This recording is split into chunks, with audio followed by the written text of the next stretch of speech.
Welcome, impactful parents. Today, we're going to be talking about why your smart child might be shutting down and not doing well in school. Hello, my name is Christina Campos. I'm founder of The Impactful Parent, and I help parents of school-age children turn their chaos into connection with their adolescent. I offer parent education videos every week, online courses, and coaching. And if that wasn't enough, I bring experts in on other fields onto the Impactful Parent stage to teach you even more. And today I have a special guest. Her name is Dr. Mary Grace Stewart.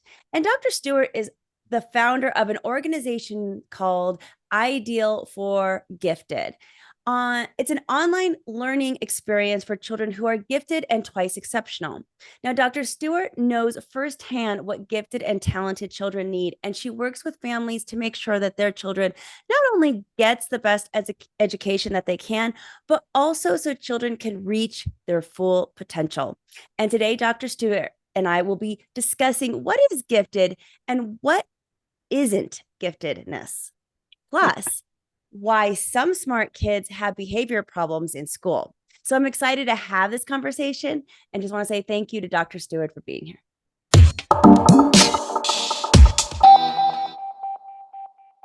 I'm delighted. Well, let's start off with what is gifted? In most circles, gifted in the general public is understood to be a person who's very smart. And sometimes they think that that person would be very smart in a lot of different ways. But that's not actually the case. The situation is that when a student is significantly above average in any one domain, then they ought to be looked at more carefully.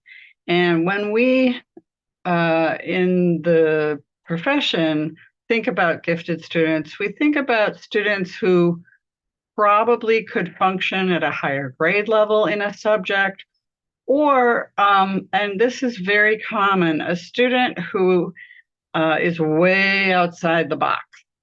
So when they give answers where the teacher goes, oh, wow, okay, it's correct, but it's just so different than anything, the teacher says, I never would have thought of that.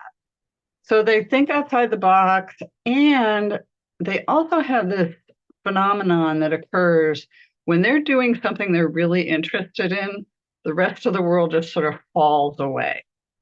So the main three characteristics are that they're above average in some domain, and they could be above average in dishwasher loading. It really doesn't matter, because that's an indicator that they're above average in spatial organization. But above average in some domain, when they're in an area of their interest, their task commitment just makes the rest of the world fall away. And that actually is called flow. And then they're also creative thinkers. They think up connections that other people don't. And sometimes their friends will say, what? But that's the gist of it. When you see those three things come together, you definitely should start asking questions about your child. I love the examples that you gave and how we could kind of relate that to our own children. But what is some of the misconceptions as far as, oh, I think my child's gifted, but really that's not an indicator of giftedness? Just because a student gets straight A's, for example, doesn't necessarily mean that they've got that internal drive and that they are creative in the way they understand the world. And so just because you're a good lesson learner, or you follow the directions really well, what it means is we call it schoolhouse gifted. So it's not bad. It's just not the same kind of a need as the student who is out in left field with their thoughts. We have a lot of kids who we think are just so super smart, and we know they're super smart. We're like, what? Why aren't you doing well in school? And that could be so frustrating, not only for a teacher, but particularly for parents who are just like, I just want you to reach your full potential. but there's a breakdown there. So what do you see as being the cause of some of that? Well, there's three possibilities. One of them is that the student's bored to tears, and they a truly gifted child will often understand something before the teacher even says it. The teacher could be writing something on a board, and the student understands it and they get it and they're done. But teachers are taught to do something at least three different ways, and maybe as many as six. So meanwhile, back at the ranch, you've got this really bright kid whose mind is running like a Ferrari engine, and they got it. And so one of two things generally tends to happen after a while, and that is that they get up and run around. They might even leave the room. They could start poking their neighbor, like, hey, this is really weird stuff, huh? And didn't you get it yet? Or they might blurt out something like, what's the matter with you people? And so they get in trouble for that. The other option that tends to happen, and this tends to happen a little bit more with girls than boys, and that is they withdraw. So if you see a very, very, very, very, very quiet child who's also, very, very, very bright, they're sad and they're anxious and they're frustrated and they just tend to shut down. And we see a lot of this happening when it starts to get to about grade 7 or 8. And we end up with what they call an underachieving student. Like, hey, all the way up through 3rd grade, you were doing great. And then 4th grade hit and things have gone since then. So those are one of the two things. The third thing that it could be is they could have a learning disability or a learning difference. I myself am dyslexic. It wasn't diagnosed until I was over 40 years old. We just thought I needed glasses at first. I was always the slowest reader. It's like, hey, Mary Grace, you come up with these great ideas, but you're like 1/16 of the way through the book. And nobody understood back then what was really going on. And there's a lot of twice exceptional, it's called, students who are very, very strong in something, but they also have some kind of a special need. We see it a lot with ADHD. We see it a lot with high functioning autism. Sometimes students are even misdiagnosed for high functioning autism when in fact it's just that they're super smart in some area. The other thing is that, even Einstein quit school because he was angry about how boring school was. And Edison's mom pulled him out of school and said, this is stupid. You already know all this stuff, and stuck him in a barn with a whole bunch of tools. Thank goodness. So it's either they're acting out because they already got it. They're shutting down because they're feeling so out of place, or there's another need that's not being met. And it's hiding because they're bright. And so they're covering for themselves. Would you say that twice exceptional gifted children are more common or less common than, let's say, the average gifted child? Like, how common is twice exceptionality? It's really a small population. So in general, it depends on how you think about giftedness, but if you have like 5 different subjects and a child is gifted in one of them, then there's 4 other ones. And if you take all 5 of those, and sort of a standard rule of thumb might be 6%, but if it's 6% times 5 subjects, that's a lot of kids. And there's a subset within that. And sometimes the special need is recognized, but the gifted is not. And that's like a recipe for disaster for that kid, because if they're not, they've already got a disability and they're not challenged. So Oh my gosh, it's a I see that. subset, like maybe 1%. No, but I could definitely see it as a school teacher. Like I see these in my classroom all the time, and it's interesting to hear you talk about them. And I can even place names and faces in my head as you're Oh, speaking of yeah, these there was different kids. that kid and that kid. Yeah. It Oh also gosh. manifests itself usually differently in boys than in girls, 2E.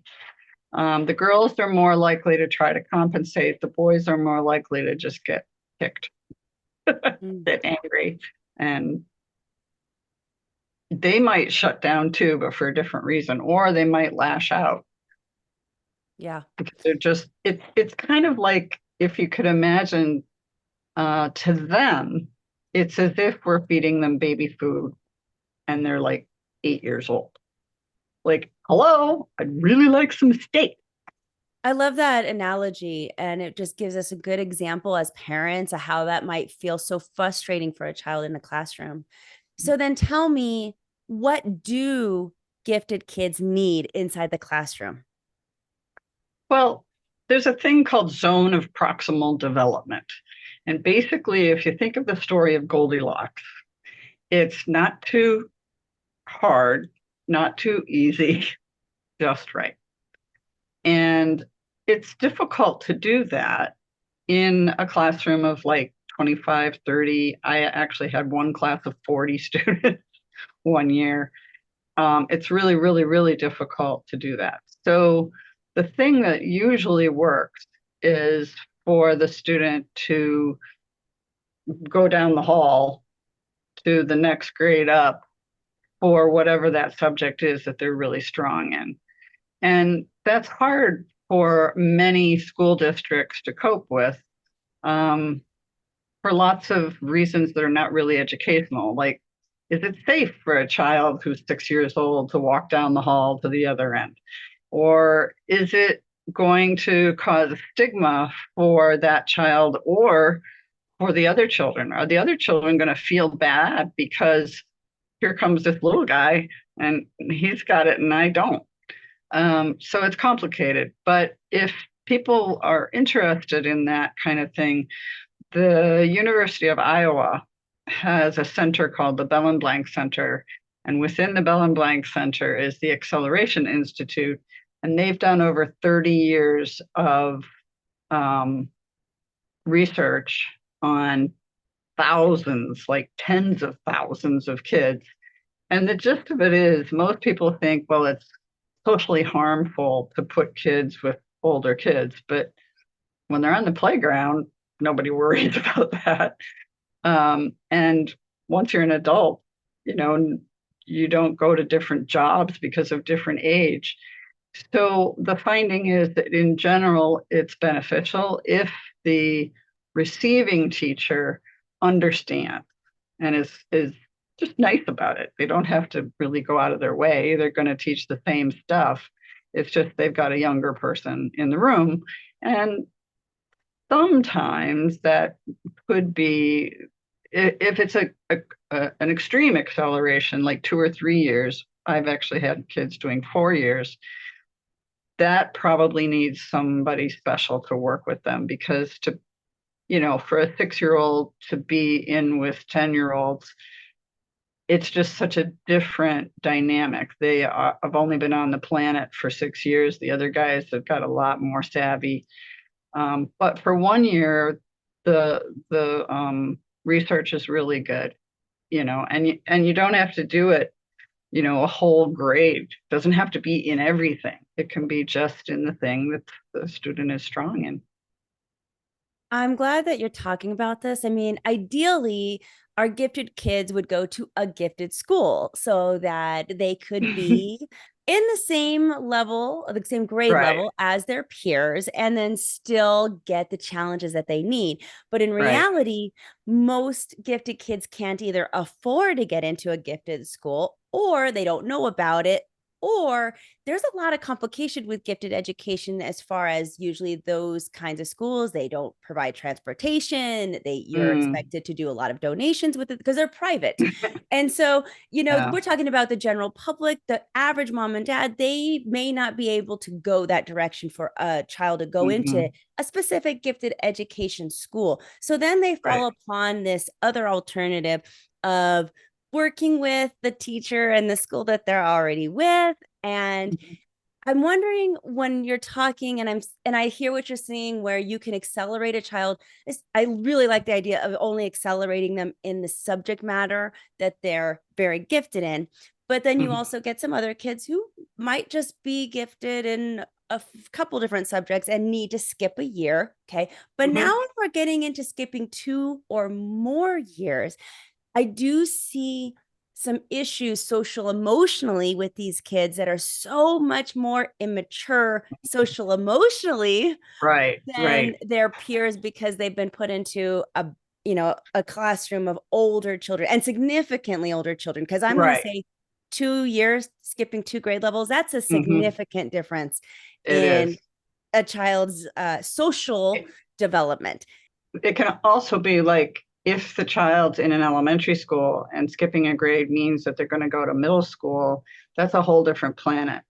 It's Yeah, what do not, you recommend for those parents? Like, but if your well, kid needs that, then you're like, ugh, where do I go? I can't put them in a normal classroom. They might get bored and start acting out.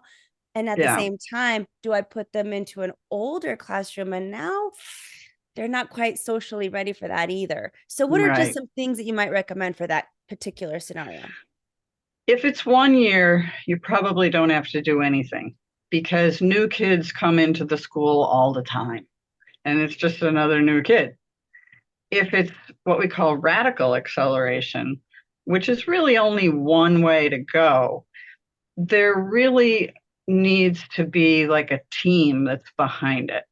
And everybody needs to be on board, and the other students need to understand why that child is there. And if it gets really radical, like 3 or 4 years, then you probably need to think about a completely different way of educating the child. There are other ways to do it in the regular classroom if the child sees those kids as their peers. If they tend to hang out with older kids anyway, like a year older anyway, then those are their friends.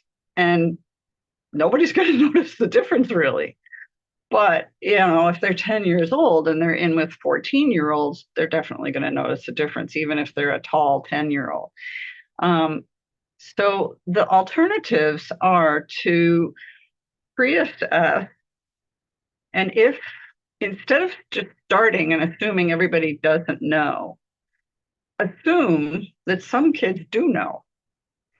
And so pre-assess before you launch into something new. And then you're going to actually discover that not only does that kid that you know is really bright, but there's going to be other ones that you didn't know. And you can take the main concept and you can tweak that very high. I had a little boy who was in first grade who was tugging on the skirt of his teacher and saying, "Teacher, teacher, what are the sum of the interior angles of a dodecahedron?" And the teacher was like, "I have no idea. I teach first grade." Um, so what we did was the rest of the class was learning tallies, in other words, how to count by five. And so we found him a counting activity. When is counting really important? Was the question that he had to solve. And he spent the 2 weeks that the other kids were doing tallies working on that. And he came up with studying pharmacology a little bit with his grandpa, and doing that, reading up on things, while the other kids were doing their math. Now, he was clearly able to have done math at a fourth grade level, but he was 6. And he's still at that whiny teacher, teacher stage. So instead, he ended up giving a little poster. And at circle time, he said to the kids, what you're doing is really important because, like, with medicine, I mean, if you count it wrong, you could like make somebody really sick. And all of a sudden, the entire class was into pharmacology. So it is possible, but then that means that that classroom teacher has to be trained because that just doesn't happen magically. That happened because that teacher called me on the phone and said, the kid wants to know this. I don't even have a protractor. I have no idea. So, I did because I had been trained in how to go much deeper into a concept um, in a way that was at the level the child was ready for. And then teaching him how to express that in a meaningful way. So there is that alternative when it gets really, really up there. Plus, when you're in secondary school, the schedule rules all. I mean, you can't just go down the hall necessarily because there might not be anything of that subject at that time. So it can really affect your schedule. But what parents can do is they can level with their child and say, look, basically, these are very, very nice general practitioners. And in this area, much like with medicine, you need a specialist. So we're going to go to the library, to the community center, to the Y, or wherever, and get you connected with people who are a little bit older and who are doing what you're doing. I have a student right now who is 5 years old and she's a champion swimmer in the 8-year-old group. So she's in a swimming club, and that's what she needed. So the parents can also be helpful in finding the child's strength and interest and playing to it. Follow their bliss is how I put it. And when they're young, it's going to change. They're going to, I bet you dollars to donuts that next year she doesn't want to swim at all. I'd like to talk a little bit about the child that is so bright, but you also know that something is off. And the reason I like to talk about that is because I have one of these. Well, you can call me later. Yeah. No, I mean, I have one of these kids, and it took, he's now 20 years old. So it took years to figure out what was going on with this kiddo that I saw was so bright. I actually used to call him my gifted kid that's not gifted. And the only reason why I called him not gifted is because I would take him to get tested and he would not score as gifted. And come to find out later in his life, he has dyslexia. So much like yourself, where he, he was taking these exams, but they were, of course, a lot of them were reading and he wasn't scoring well. And so I ended up raising him to strengthen his learning difference, so his disability, and saying, hey, we're going to go this direction and strengthen it, like kind of the, hey, you can only be as strong as your weakest link type of mentality. And put him in a school that was specific for that, like really strengthen his weaknesses. It ended up working great for us personally, because this kid who I knew was really smart figured out how to navigate his dyslexia in a way that it wasn't a disability anymore. Now it was just a part of who he was. He knew how to manage it. He knew how to grab resources to help him read better, to help him comprehend better. He's very successful now. And I'm maybe going to be a little proud mom moment here. He even graduated valedictorian from that school because he figured it out. But having said all that, I just want my audience to know, with gifted kids, it's so complicated. And sometimes you have situations like this that you need to push through. I mean, that was a long haul journey for me as a parent. I'm not going to lie. That was not easy. Only 20 years. I put lots of money into that kid to try to figure out how to help him the best. And we went through different kinds of therapies to do that. And all the while going, I so smart. Why can't I get him to achieve? And so, with parents who might be in the thick of it and not at the end of it like I am now, what Yeah. kind of recommendations do you have for that parent that's like, I don't get it. I know my kid's so smart, but what's going on? Well, instead of just getting like an IQ test, I would encourage them to get what's called a full neuropsych evaluation, and that it be done at a place, even if it costs, an arm and a leg, have it done by people who understand gifted, because what you're talking about is twice exceptional kids. And I say to the parents, look, if you feed the monster, it won't be so bad elsewhere.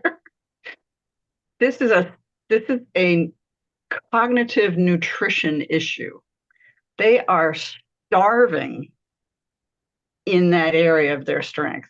And I should tell you also that thank goodness for neuroscience's advances. We now know, for example, with dyslexia, that there's an advantage to it. The fact that things don't stay still on the page also means that they can shut their eyes and change things around. So if they go into engineering or architecture or art or building or anything that has anything to do with three-dimensional moving things around, they're going to really, really soar. And the kid who's great at math is going to be struggling because even though we think of engineering and architecture as being associated with good mathematics, the mathematics will come. The way you do it is you think, address the giftedness first, address the strength first, find the strength inside the disability. Because as neuroscience is finding, and some of the biggest tech companies are hiring kids that are on the autism spectrum because their detail orientation is so good that they're better than if they hire somebody who's not got that strength area. So find the strength, give them opportunities to follow their interest in that strength. In my personal case, what ended up happening was I went into art and theater because it didn't take as much reading. So find your combination where what's actually your strength is working with your interest. And then if you need scaffolding or help with something, there's also a lot of help now, but only if you get the gifted part first will the cognitive nutrition be sufficient that they can put up with the frankly annoying piece of having to do that rudimentary stuff. And, there's things like, books, audiobooks now. There's speech to text, there's text to speech. There's all kinds of adaptations that used to be very expensive and very special that are now free. So they're there for everyone. But step one, look for your child's strength. Like your kid who can't read has got every Lego in creation and has morphed it into an enormous thing. Uh-huh. Come here. I know who you are.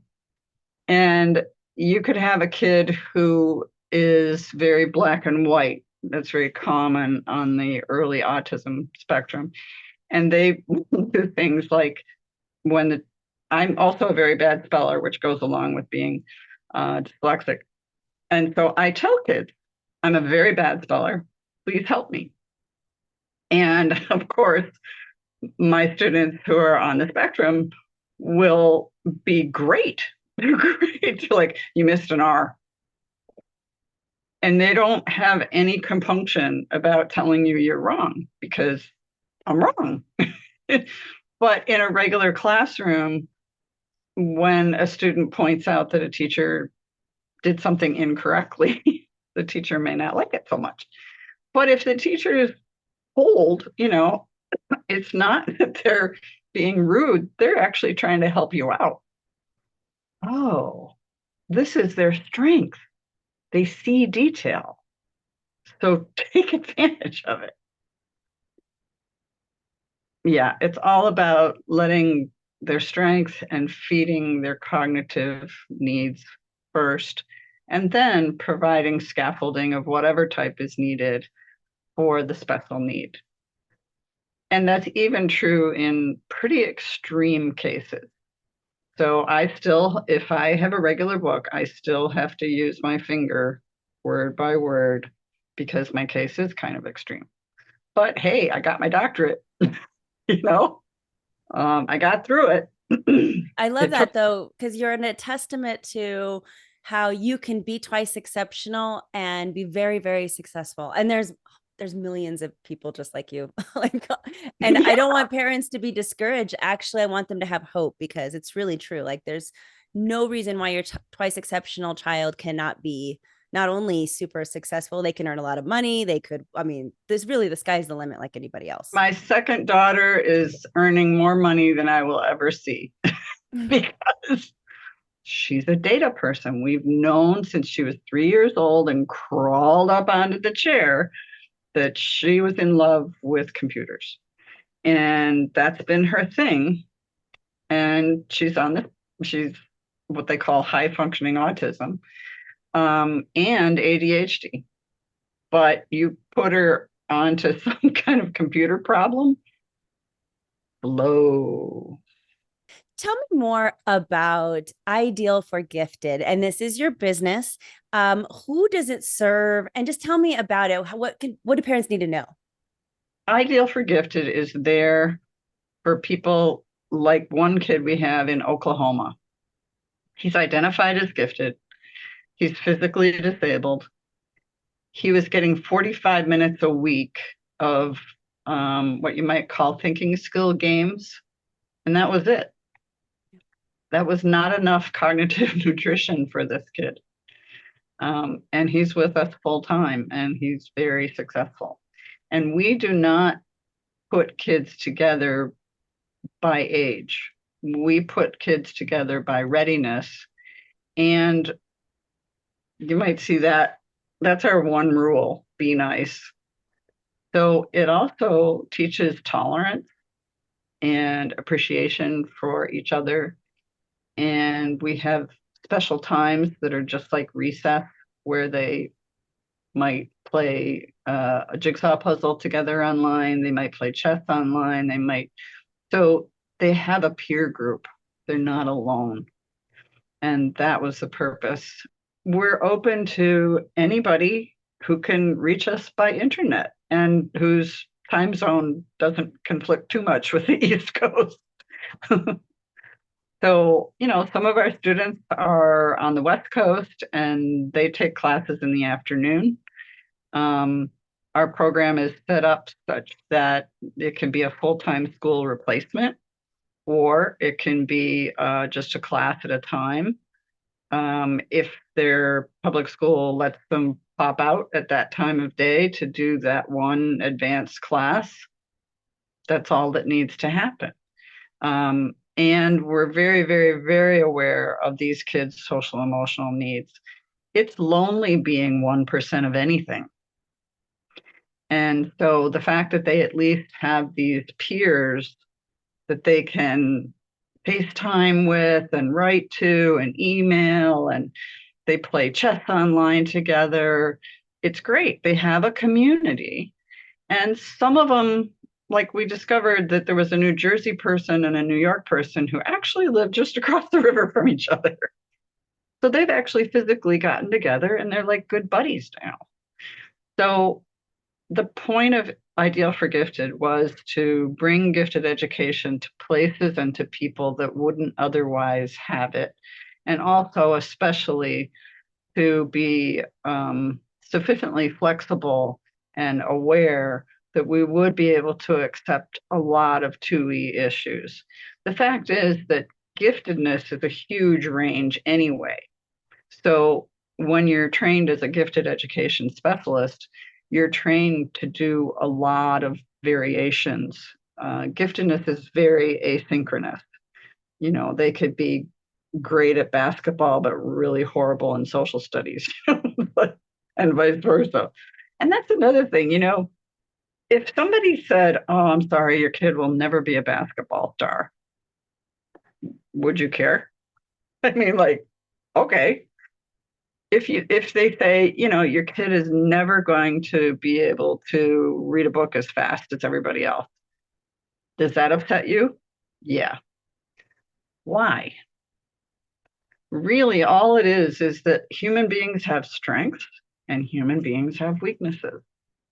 And if we need to deal with that weakness, there are ways to do that, but there shouldn't be any shame. And there's an awful lot of shaming that goes on, even with a child that stands out because they get things done faster. We're now, a 501c3, and we're beginning to work on, our expansion, and our faculty, I think the world of. It's a calling. It's not a job. So if parents are listening to this and they would like to learn more about your company, where would they go? All you have to do is type in the word ideal and then the number 4 and the word gifted and smush it all together, and boop, you'll end up at our website. In addition, audience, I'm excited to announce that Dr. Stewart has a freebie for all of us. And so tell us a little bit about that. Well, an awful lot of parents have a lot of questions, much like the ones you asked. And we offer a half an hour free consultation for anyone who will say, I saw Christina, and she said. So, the key would be to just let us know that they saw your podcast and they would like a half an hour chat with me to help them understand their child better. And if you would like to become a more impactful parent, download the Impactful Parent app. The Impactful Parent app is free to download and full of episodes just like this one to help you in your parenting journey. So carry tips and parenting resources right in your pocket so that you can refer to it when you need it most. No need to go down the Google machine of searching and craziness. Instead, you have a reliable source right in your pocket so that you can refer to it whenever you have a big question. And it is about joining a community of like-minded parents who are just trying to be the best parent they can for their child. All of this and so much more can be found inside the Impactful Parent app. And since it's free, you have nothing to lose. So go to your app store on your phone or theimpactfulparent.com and discover how you can step up your parenting game and become a more impactful parent. But until next time, you got this, parents. I'm just here to help.